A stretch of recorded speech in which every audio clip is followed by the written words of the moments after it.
Hello, this is the Morning Gardener, and I'm in my little greenhouse here. This is me just making a small batch of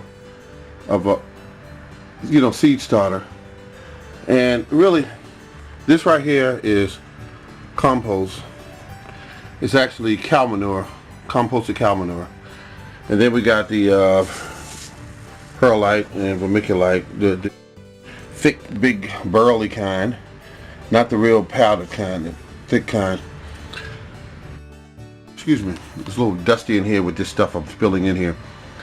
But here's what's going on. I'm mixing a little up. There's a lot of rain outside, 22 degrees today.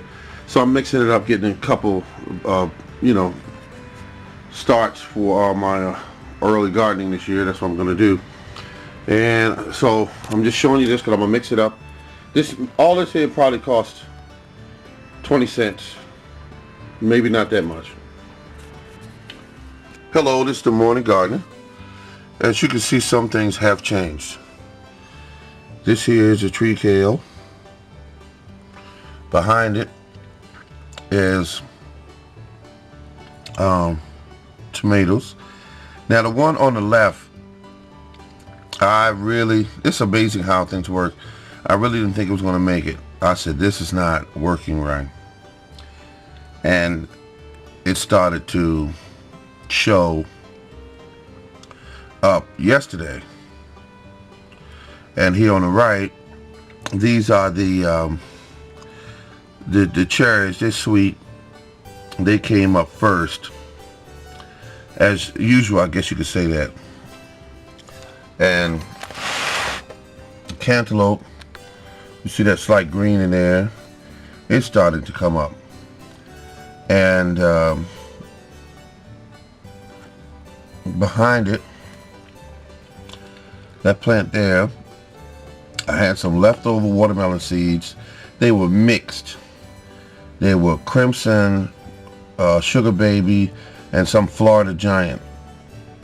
And I just mixed them up because I said there was only one of the other one, and so I just put them all in the same tray. It doesn't matter to me.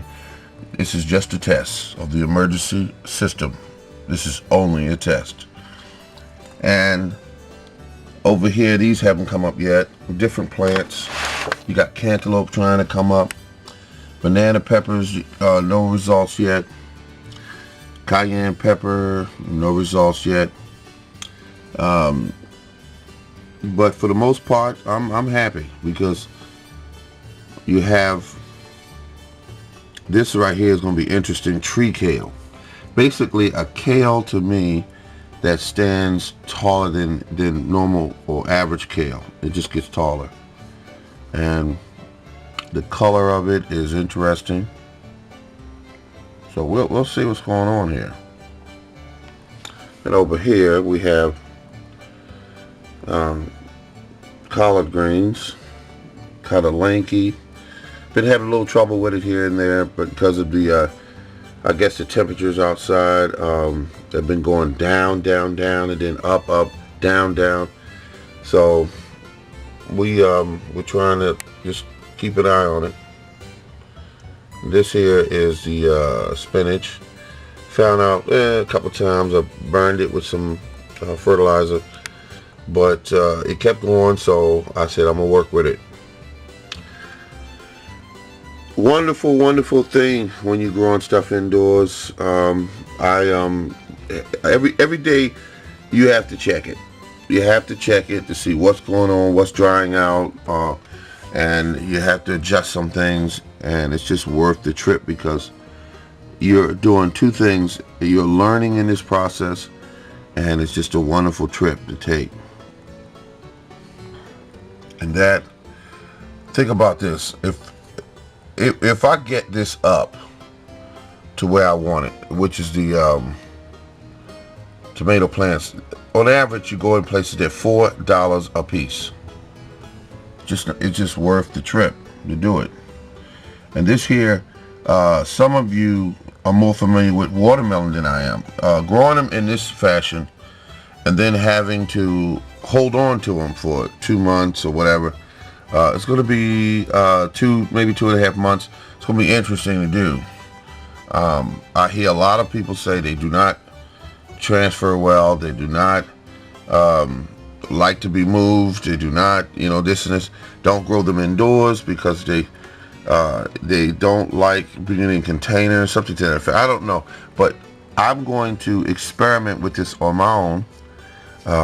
Watermelon is a plant just like any other plant, except it has certain things that are required for it to survive, and we'll see what goes on. And I'm not saying that they're wrong, but I just want to just give it a try. And I am been doing this now for about 18 years.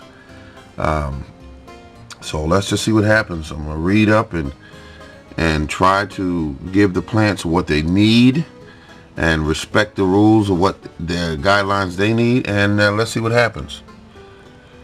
But if you have any suggestions about your experiences or your knowledge base of watermelon plants, you might want to put a little note below, comments, and say, hey folks, look, you can grow them indoors. You can allow them to grow indoors for a number of months, and they can successfully be transferred outside. But all in all, I'm happy. This is all beautiful to me. And you see on the bottom, I want you to try this, folks. There is white styrofoam that's, I think, an inch deep, a half an inch deep, right there. The heat mats now work better than just laying them on the wood surface. This allows most of the heat to go up through the through the tray, because I noticed that the cells here are warmer now. They're warmer, and that's a beautiful thing. All right, ladies and gentlemen, this is, and you know how I always tell you, this is the Morning Gardener. Thank you very much for allowing me to come into your living rooms and wherever you are and pass this information on, because that's exactly what we're doing. We're passing information on. None of this information is set up so that one person knows it all. We all are in the process, hopefully, of learning something new every day. Thank you. This is the Morning Gardener.